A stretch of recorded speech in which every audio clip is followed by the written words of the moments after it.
Hello there, a very good evening to you. 30 minutes past 6 p.m. GMT. You're live here on GHOne TV. This is News Tonight with me, Natalie. A look at our top stories.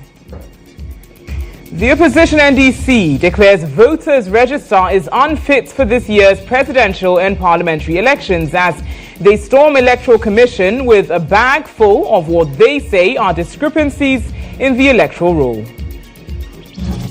Fair elections must be anchored in trust, and that trust will only be based on the evidence that the register is fit for purpose. Also coming up, we'll stay a bit longer with the opposition NDC as the party has annulled the Amenfi Central parliamentary primaries following a legal tussle between the candidate and some party members. Also ahead tonight, families of slain O'Reilly SHS students and the accused person are accusing school authorities of concealing information from them. And ahead in business, government to announce new cocoa price per bag soon.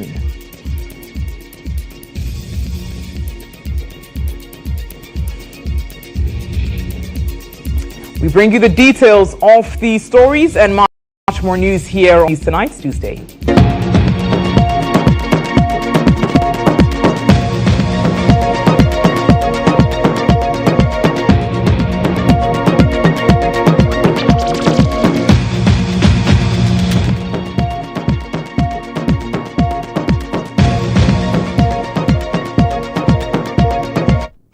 Watching News Tonight here on GHOne TV. As always, our bulletin streams live for a global audience on Facebook and X at GHOne TV. Let's get started this evening with some top stories. Families of the slain O'Reilly Senior High School student and his alleged murderer are unhappy with the silence of authorities of the school on the matter. The two families who met for the first time after the tragic incident on Monday are wondering why the school is not providing details of the incident despite it happening in the premises. Nanayaw Asari, who was at the meeting on Friday, reports that the family of the deceased is also unhappy with the accused family for not coming with a male representative to meet with them.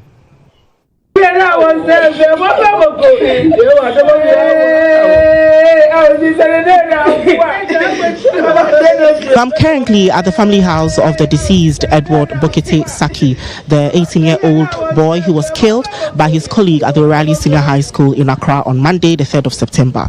It's been a week long of events and interesting activities as the family of the deceased tried to seek justice for their slain son. Today happens to be the day the accused family visited the deceased family to express their condolences and sympathy with the family. It was an emotional but calm meeting in the beginning as the deceased family tried to figure out from the accused family why it took so long for them to be here to express their condolences. Well, the accused family indicates that they did not have prior information about the deceased family because the school authorities were tight-lipped and every information they got were from the Ghana Police Service. Teacher for America, nye wana wanu ni wani na me koto na ni wolebie teacher for America na maka wake no na ebane bonu shinye ni wote koto na ni wana follow ni mene ni okaba be wa ngame no wo fikoluko teacher for ni seloko e ko bi te school o mo telephone number o mo gbe o mo bilegbe no kaloko ni ba sana me ko phone na me tawo amecho. The deceased family are saying that, however, even though the accused family have been here to express their sympathy and condolences, they demand for a male representative of their family to be here and not females only, because that is only going to water down the consequences and the effects of the crime that their son has committed. I believe that every family has a head. No matter how it is, there's no family without head in this country as a Ghana. Because Africans, we believe that males head every family. And there's no way you go to any family and there will be no male or head of a family, no matter what. So women cannot just come and say they are the only people in the family. It's not right. There's no way it's possible. We want a male head of the family to come out and talk to us, because he is the one who will be able to lead them as a family if anything has to be done, so that it can be done. Okay.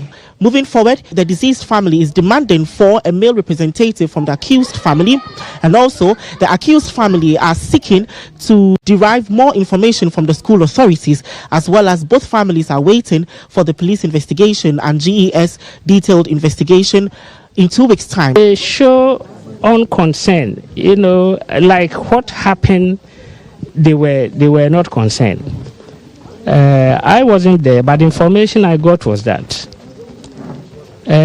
when my grandson was stabbed, when he was stabbed in a pool of blood, the teachers were there.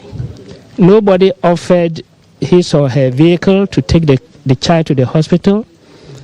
And like what we all saw in the video, it was the school children. The way forward now is, now the matter is in the hand of the police and also in the hands of GES, who are conducting their investigation. So we wait for patiently, we will wait for their report. When the report comes, then we take it from there. Reporting live for GHOne News, Natalie Ofe Asari.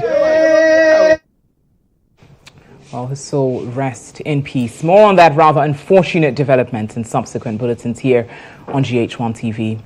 Let's head to the lawmaking house now. Speaker of Parliament, Alban Bakbin, has tasked committees on land and natural resources, employment and labour relations, and that of chieftaincy and religious affairs to continuously engage indigents of Songo and Electrochem Ghana Limited to resolve the impasse over salt mining activities in that enclave.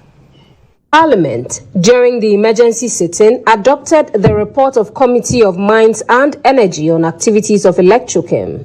During a debate on the report, which gave a green light to the salt mining firm to carry on with its operations, MP for Asawase argued the investor must be allowed to work since a future NDC government cannot terminate an agreement ratified by Parliament. Mr. Speaker, this company had an agreement that was brought to this house.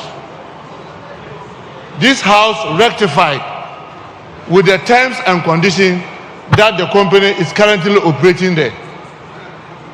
Now, as a result of its operation, there were some disturbances. That led to a colleague made a statement. And then, Mr. Speaker, in your good wisdom, you directed that can a committee go and look at those grievances. But Mr. Speaker, with the greater respect, we could take the concerns on board, but it doesn't or cannot nullify the ratification, because the ratification is the one that is legally bound. Mr. Speaker, I'm a member of the committee, and Mr. Speaker, we took a lot of pain to meet almost every group that mattered. Look at the concern I have, and I want to plead with all of us that look, let's be careful about the things that we do and forget that we have a constitution and we have laws that govern what we are doing. We can all choose to play to emotions, but it will never develop this country. MP for Nsawam Adwejiri and Majority Chief Whip Frank Anodompre disclosed major concessions have been made by the investor to accommodate concerns of the indigent. Many big investors have been to this place and they've abandoned the place. The Dangotes and all the big investors you can name in Africa, they've been there. They couldn't succeed. They left. Packed bag and baggage and left. It took one of our own to go through all difficulties and to be where the company, to move the company to where it is now. Now, we cannot push away the concerns of the minority, because my investigation proved to me that more than 90% of the chiefs, the traditional leaders, are in support of this investment. We are not wishing away the concerns of so-called minority. Some of the citizens who are raising issues, and the issues are raising are to the extent that they also want to have access to the resource. They also want to have access to the resource. Read the report well. The Honorable Attachment's report, read it well. And you will be amazed at the recommendation. And in fact, interestingly, many of the recommendations are already being enforced. Work in progress. They're already being enforced. Speaker of Parliament Alban Bagbin consequently asked members of the three committees to work assiduously to bring relief to both the investor and the locals. The commitment of this Parliament to the people definitely is very paramount. But it's part of our commitment to attract investment into the country to assist us take care of the living standards of the people. But we must ensure that all actions taken by investors and our people reflect, at the end of the day, the will of the people and our adherence to the principle of justice, equity, and the rule of. You're watching News Tonight here on GHOne TV, and we remain your election hub. Let's turn to some election-related stories next.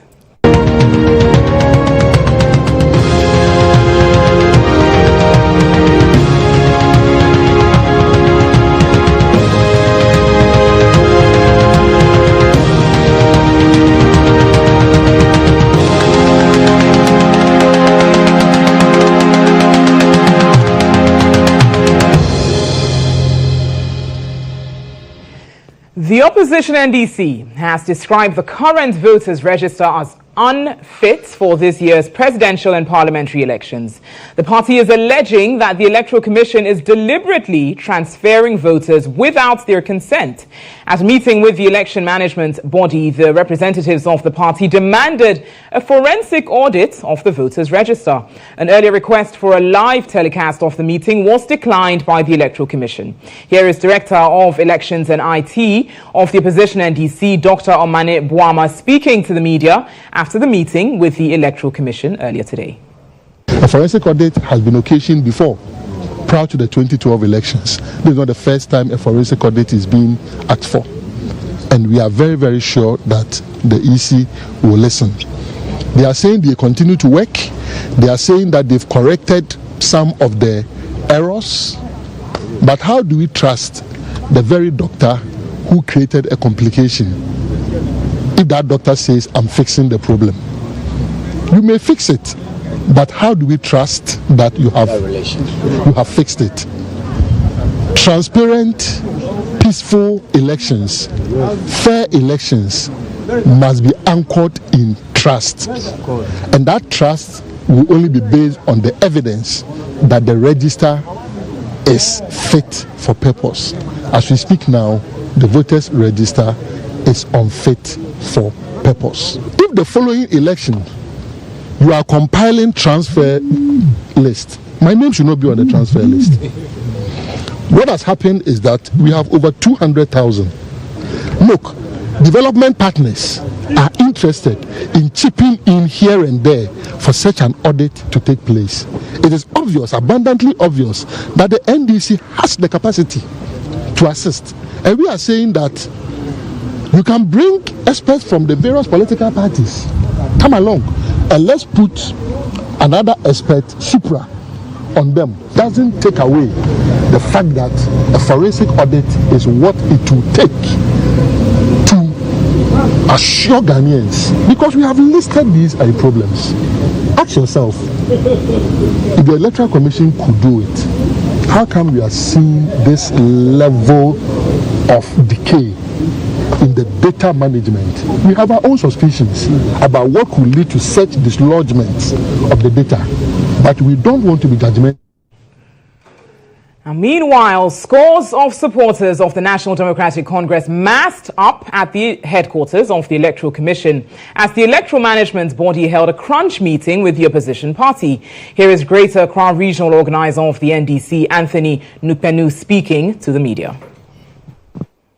I am a political party leader, and anything that concerns us, our support base will also like to know what is going on. So they come here is also to show solidarity to the leadership That's why some of us are out here to be able to coordinate them so that no one comes to harass them. We are not criminals.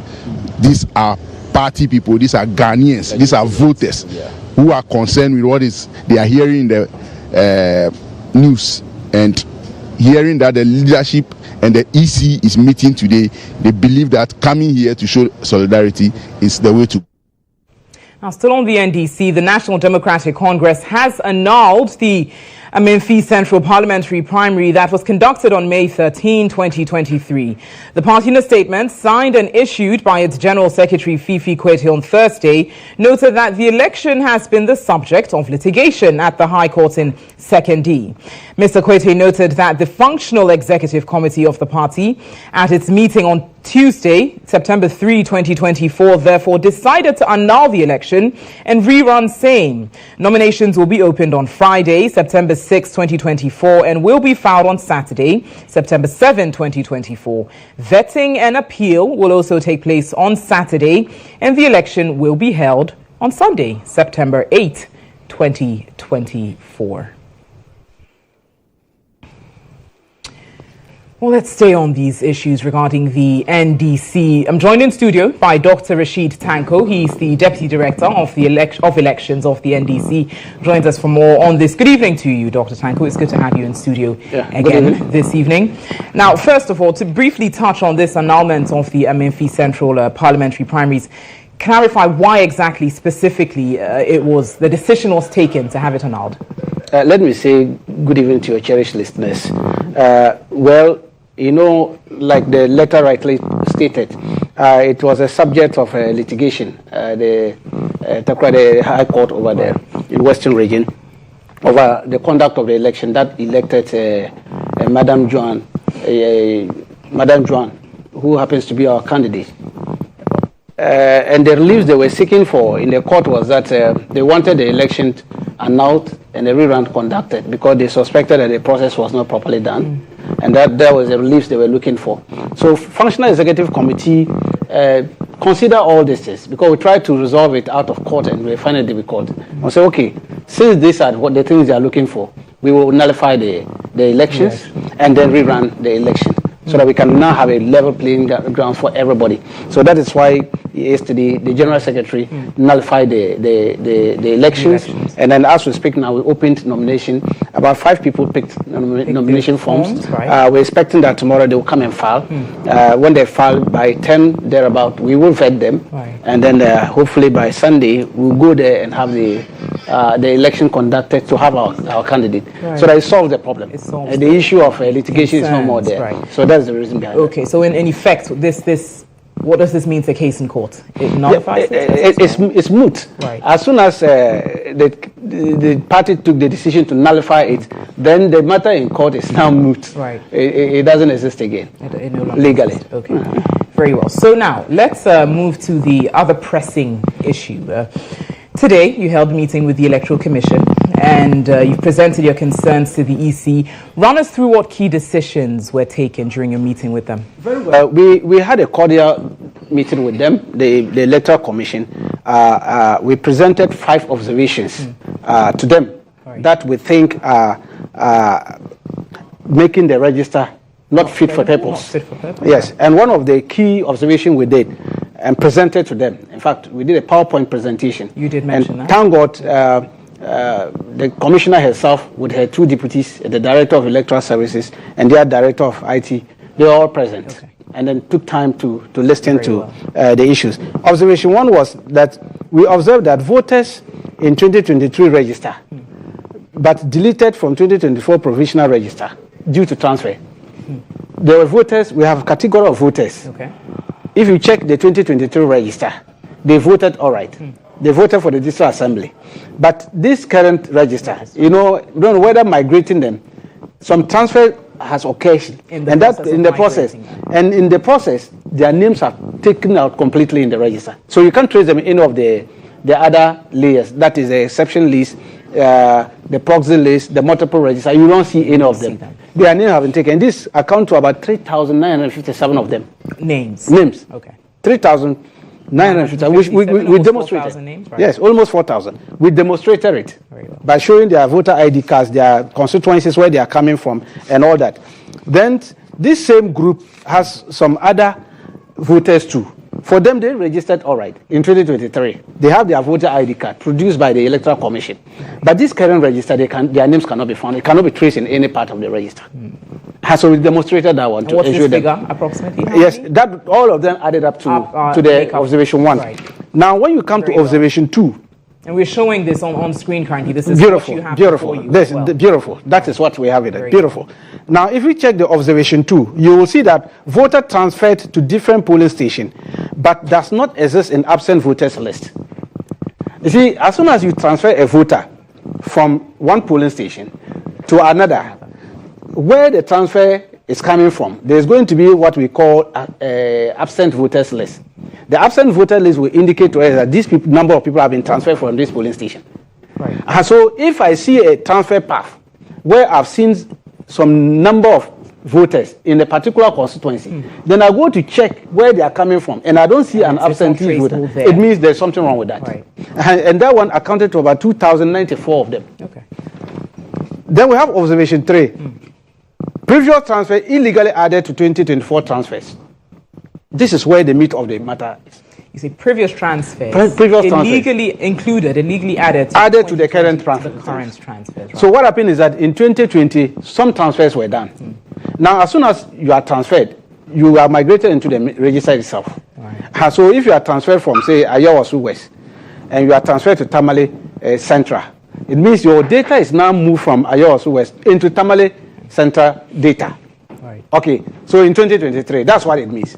Now, we have seen that in 2024, the provisional register, these people who were moved like that have still been moved again, presumably from a polling station or constituency to the same polling station that they are, right, thereby increasing the number in the register. So this one alone is accounting to 243,000 of them. So when we're talking of bloated, the register is bloated. This is what we are referring to. This is what you are referring to. Right. Because those numbers, they still exist in their polling station. So when you add it up to the current transfer list, you are going to doubled of sorts. That's right? something like Very that. well. So you are increasing the number.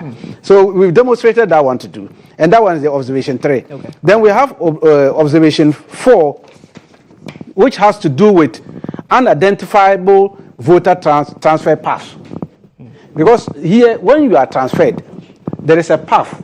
And the path indicates that you are transferred from this constituency to this constituency. So the first constituency where you are being transferred from, there is an absentee voters list existing there. And then when you are transferred to the new constituency, a transfer list is generated in that constituency to show that these people have transferred their votes to that one. Right. Now, what we observe is that this category of people, about 15,000 of them, they have moved them. We have seen their name in the absentee voters, but the constituencies where they have transferred them, there is no transfer list there. So there's no indication that in this new constituency. Yes, where but they are inside there. Right. You check the register and you are seeing some addition of these numbers, and there is no transfer list. So invariably, it has something similar with the Pusiga incident. So somebody might have sat somewhere, did the transfer, because he knows that he cannot produce a transfer list. Right. He migrate them into the register. So we saw this one, and that's about 15,000 of them. 15,000. Then the last one was corrupted files. We have about 1,685 files that are corrupted. Yes, and this one we saw it from a secondee. This corrupted files. Okay. And then the Electoral Commission at that point gave us a different one altogether to replace that one. So here we're saying that what if it is repeated in 2024, December?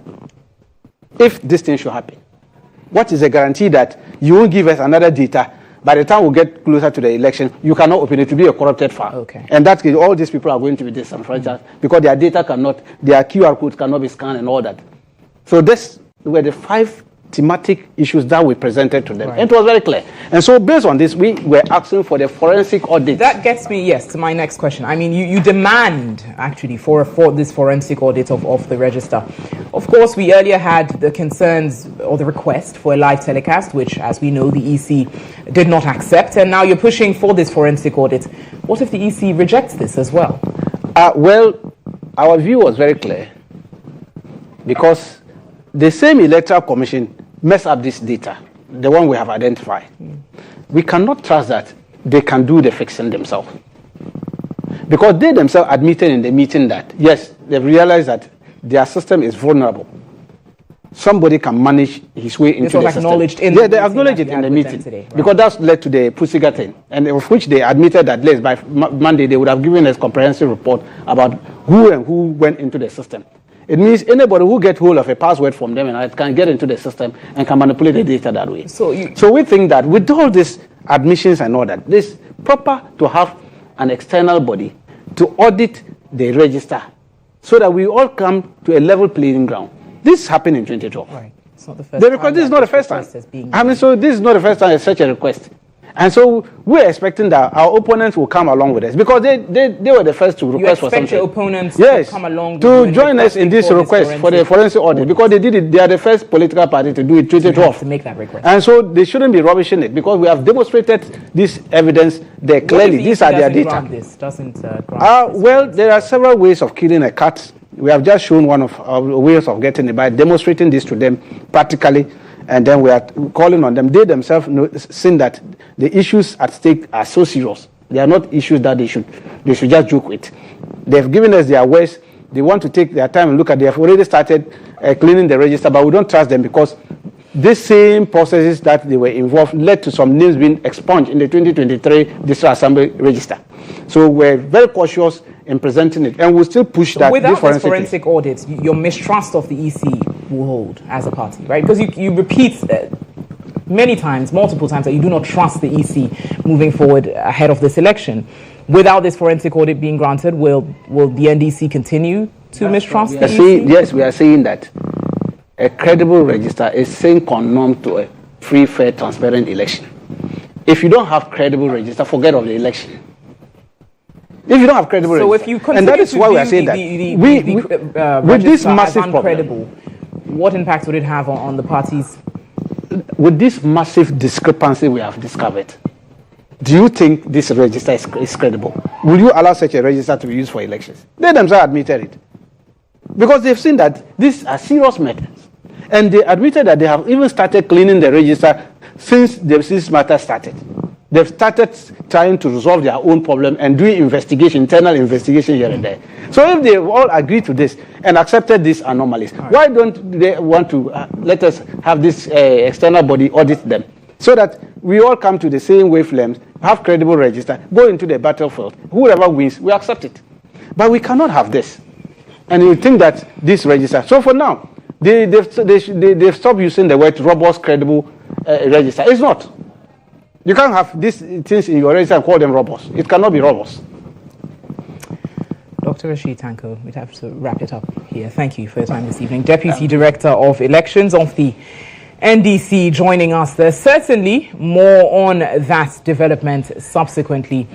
In some other stories this evening, the paramount chief of Abiaze Dominase traditional area, Dasibre Kwebu Ewusi, has called on politicians to stay away from politics of insults and rather engage in a clean campaign that highlights policies for development.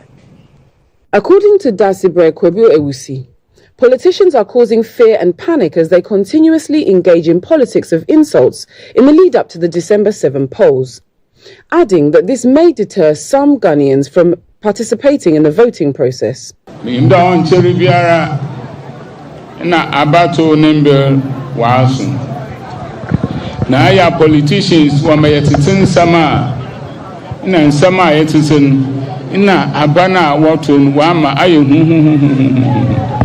so nimpa no nkwoto sama nkwoto ina aya suru abam na mambasre amayofo yende ekwa biado aban yaboto na mreka chira mama fo we hu na abato onye ntokwa abato onye ntokwa. He made these remarks when the flag bearer for the National Democratic Congress, John Dramani Mahama, addressed the chiefs and residents of Abiaze Dominase during their Akwambo festival, pledging that the NDC will lead Ghana into a peaceful election. John Dramani Mahama also highlighted the inaccuracies in the voters' register, which might result in some chaos if the Electoral Commission does not remedy the situation. Nana, I am a person of peace, and I'm optimistic that our elections this year will be peaceful. But we must work to make it peaceful.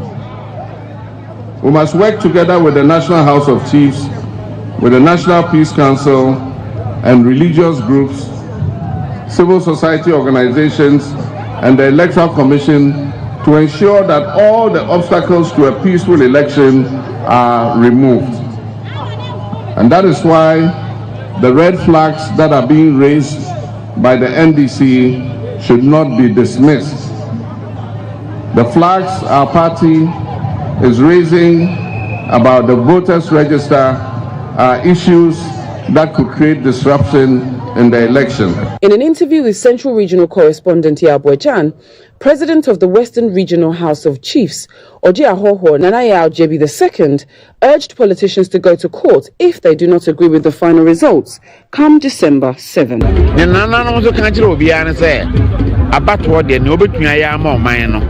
A vote and our pay every depend yes, media for the party for the Monstre and free electric no, and you bet to me, I am a mono, Maka, no Monso Cotuabana or Matuamam. Now, you to abandon so a year 7, you know, yes, young kind in or polling station. Sapano Bedi Kunima, any polling station. Just a polling station results on a correct. I don't know a Kabomua, a national.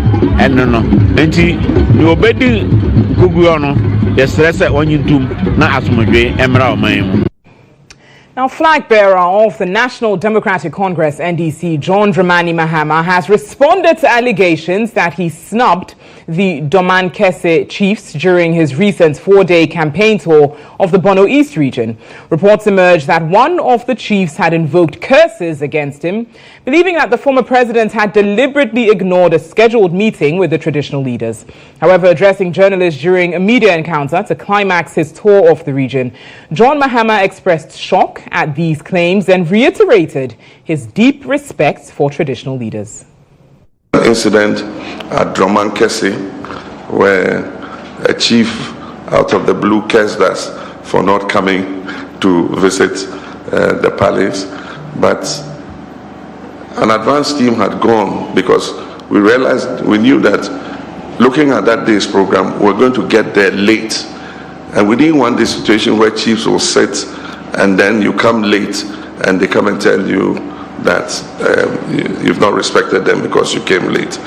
And so the day before, we had sent to the chiefs to tell them that we will not be visiting the palace, but said that if they were willing, they should come and join us at the rally ground. And so when we got to Domankese, there was nothing about going to the palace. It was just going straight to the rally ground. So I was surprised to see a chief invoking curses against us, you know, at that place. But today I met the chief of Domankese himself. It was a sub-chief who did that. And he said that, I mean, there was nothing like that. And the sub-chief was wrong to have, you know, invoked those curses. But these are occupational hazards for us politicians. And I just want to tell our chiefs that we respect them, and as much as possible, we'll incorporate them into our program. Where it is possible to visit them in their palaces, we'll do so. But we don't want to inconvenience them late in the night when we know our programs are running late, and keep them in their palaces sitting waiting for us. So where that is the case, we'll always send a team to pay our traditional respects to them, provide the drinks and everything that customarily you present, so that we can go ahead and do our program without causing any inconvenience to the chiefs. Let's turn to the camp of the MPP now, as the parliamentary candidate of the governing MPP in Adentan, Akosia Asamenu, says the party will not repeat the mistakes it made in the 2020 elections, where they lost the seats to the opposition NDC. Speaking at a Community Connect as part of the MPP flag bearer Dr. Mahamudu Bamia's campaign in that area, Akosia Menu called on the supporters to vote massively for her and the presidential candidate. 2024, yes, I mistake ni pure. Yes, I mistake ni pure. Yeah, pioneer. Yeah, twice with Dr. Mahmoud Bawumia. Mr. Adenta, we did see many sources and Besame MP. To draw on the bar. No, Mr. Cozy. Yeah, Bridge Boo. Cozy, yeah, Quine. Cozy, yeah, Yari. Cozy, Boying. Cozy, Penjuma. And I'm starting here. And I'm kakra. Quine no Cozy, yebi. Footbridges no my yebi. School no miss yes, in bedroom, my mama and Juna. Women, my mama support. In Baden, I don't see the air, Juma. When now, I didn't talk for saying Cozy cares. Cozy cares. MP na, or can say, yen took your color TV in Tunchni. I go for black and white, no. Say, oh, ye bibia. Me ye bibia no go jina ho say, oh no, ye. Musini who, oni Hushe. And then Dr. Mahmoud Bawumia Bekai and Sawaha. Patron Muhuna, you see a man of possibilities. A man of possibilities. Now the opponents not there, or a man of impossibility. A man of impossibility. There can't be Beyonce to me yet. Dr. Bawumia say it is possible. I say medical drones, no, it is possible. I say it is possible to train 5 million Ghanaians in 3 years centers. I say it is possible to do mobile money interoperability. I say it is possible to give you jobs. It's Muhuna. Because today it is possible. And you money na. I then tell you the brave. I buy me a dirie. And then ya Nancy kakra. But me best doctor any mo kasa na mutie. And say kabom ye juma. Ni e kaboma. Ye nim say ye be G6 ne fi ya no mo. It is possible. With less than 4 months to the 2024 general elections, we continue to bring you the most comprehensive election-related stories here on your Election Hub. That wraps up our election-related stories for tonight.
You're welcome back to News Tonight here on GHOne TV. We bring you business news next.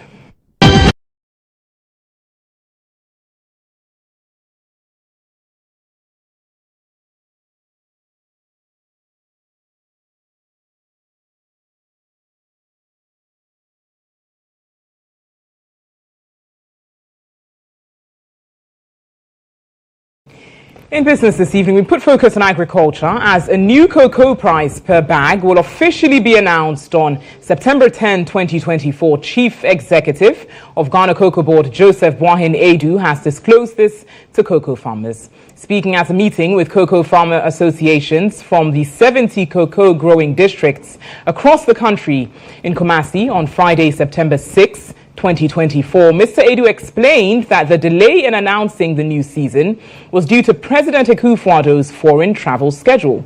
Ashanti Regional Correspondent Isaac Justice Bediako has more.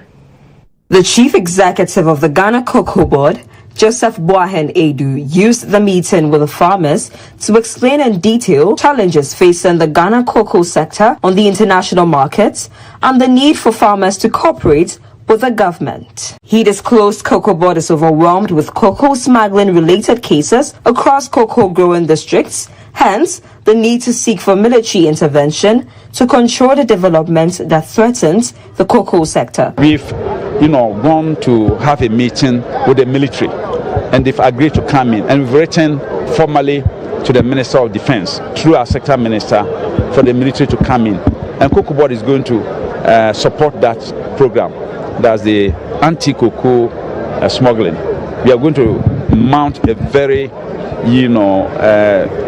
vigorous campaign against, smuggling of cocoa, because that is the central pillar of the economy. He blamed Ghana cocoa tons drop on illegal mining activities. Galamsey, one is destroying micro environment in which the cocoa farming activity is taking place. A lot of evapotranspiration during the day, and then morning you have mist or dew falling on the cocoa trees to nourish them with water. The moment they are destroyed, it means that that reservoir of water, which is normally found along that's adjoining the farms, when they disrupt that, it means the ecosystem are completely been disrupted, and it will definitely affect production. Meanwhile, some farmers who spoke to GHOne stated that any price below 6,000 Ghana cedis per bag would not be acceptable to them. They want the government to intensify efforts to deal with illegal mining. Cocoa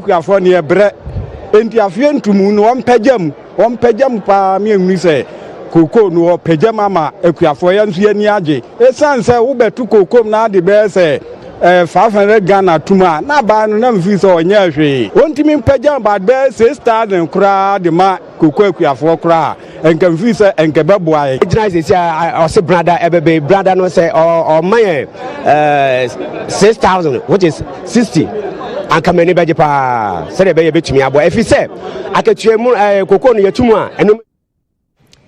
In other business news this evening, the erratic supply of premix fuel is severely impacting businesses in the Kratche West District of the OT region. Those hit hardest are boat operators and traders who rely on Volta Lake to transport goods across the region. Peter Kwao Adato reports that what used to be a journey costing between 600 and 1,000 cedis on fuel now requires between 6,000 and 10,000 cedis, adding enormous pressure to their business operations.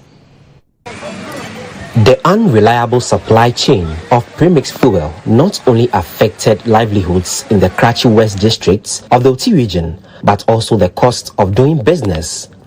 This is especially true for boat operators and traders who depend on the Volta Lake for transports. Boat operators who previously spent between 600 and 1,000 cedis on premix fuel for a single journey now face costs ranging from 6,000 to 10,000 cedis for the same trip.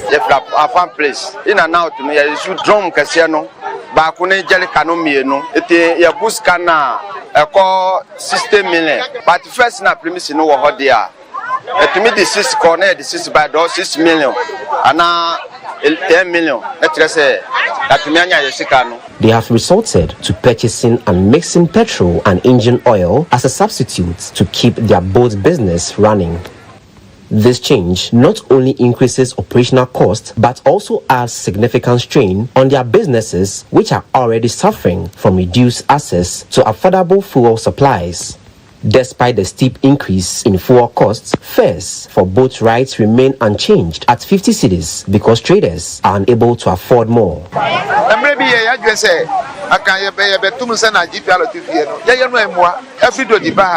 Now first no muji 50 cities and now you saw muji 70 cities.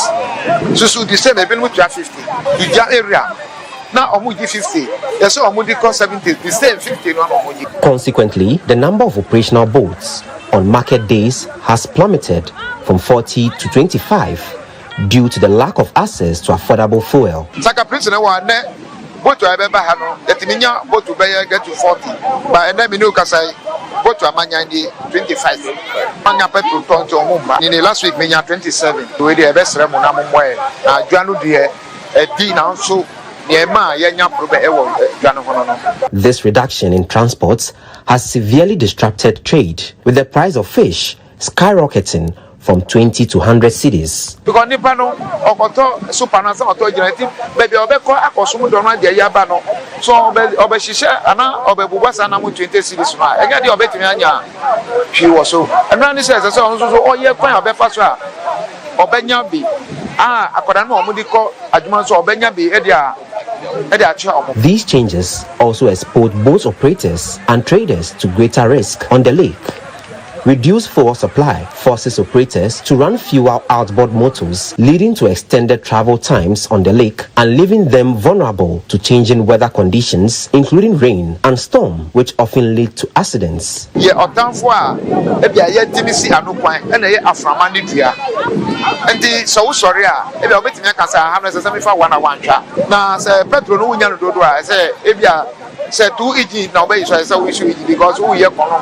harsh conditions continues to raise concerns about safety and economic survival for those reliant on water transports in the districts.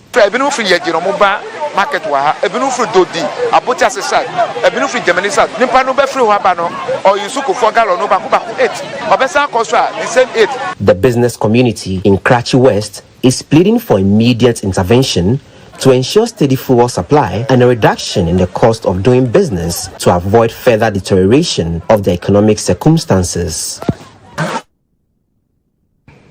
Well, that's all the business news we've got for you this evening. Do stay with us on News Tonight.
You're welcome back to News Tonight. In the sports segment this evening, the Black Stars, together with the technical team this afternoon, flew out to Morocco to begin preparations for their second Group F game against Niger.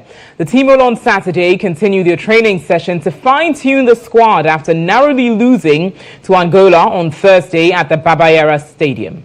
Ghana, after the 1-0 defeat to the Palancas Negras of Angola, presently sits third in Group F, followed by Niger, who also sits fourth, also with 0 points. Sudan leads the table with 3 points, followed by Angola, who also with 3 points.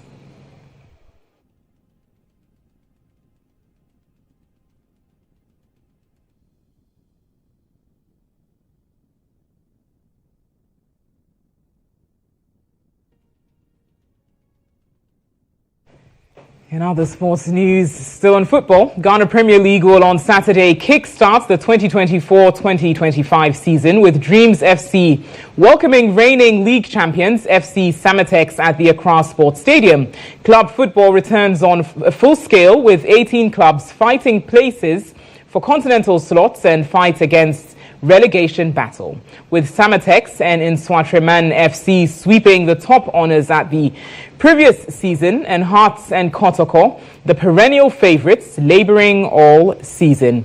Match day 2 will continue on Sunday across the various league centres.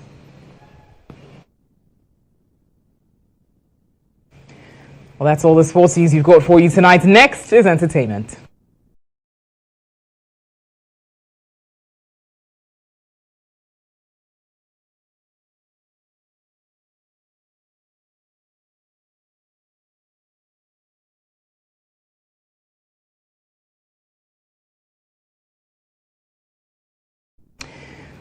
On GHOne this evening, the highly anticipated nominees announcement for the Tabia Ghana Music Awards UK 2024 took place at Yaya La Parisienne, drawing artists and their managers to the event. The awards show, which is scheduled for October 19 in London, promises to be a grand celebration of Ghanaian music across 26 categories. Now, speaking to GHOne TV, Kwesi Ernest, one of the key organizers, emphasized the significance of the awards' growth and impact. It is the 8th edition of the Tabia Ghana Music Awards UK, and all of you know that Tabia has been very supportive and they've been very instrumental for the advancement of the creative art industry, especially our platform, the Ghana Music Awards UK, and we are so much proud. Now, tonight, the categories have been inspired by a lot. It's happening on what is happening with the trends and the artists that are making the waves in our Ghanaian music industry. And for me, I think that Ghana, we've had a beautiful working year for our various artists, from the gospel, the reggae dancehall, the Afrobeat, to all the reggae, to name them, the high life and all of them. And the artists have done very creditably, both in Ghana and the United Kingdom. And I think that they deserve this level of commendation, and what is happening is going to happen tonight. I think that our scheme, for all that everybody knows, has been very fair and has been very keen to the support of the artists. And in fact, the artists themselves, they know how fair we are, because there's a board, there's an academy, and then there's a general platform, and the select committee that is able to look into detail by detail, work by work. We cross-check the month of release, the year of release, the hour of release. We cross-check your social media, we cross-check your streaming platforms, and making sure that everything that whoever get nominated is actually coming from an authentic data and a background information of what is happening. And for me, that is what we've done, and it's getting very, very exciting year by year. We keep growing by year. This year we are on a different venue in London, and on the 19th of October, London is going to be hot. I'm telling you, all the top artists in GH are going to be fully represented, and it's going to be exciting. And for me, that's what Tabia Ghana Music Awards UK, GMA UK, that is what we represent. We represent nothing but the quality, nothing in creativity, nothing but power and dominance in what we are doing, to making sure that Ghana music is fully represented in the United Kingdom, for that matter, diaspora. Well, we'll be looking forward to that. And on that note, that's how we wrap up with news tonight this evening. Do visit our website, starfm.com.gh, for lots more local and international stories. Thank you for watching the bulletin this evening. It was directed by Benini and produced by Musa Lanta. I'm Natalie Fort. Have a wonderful evening and a restful weekend.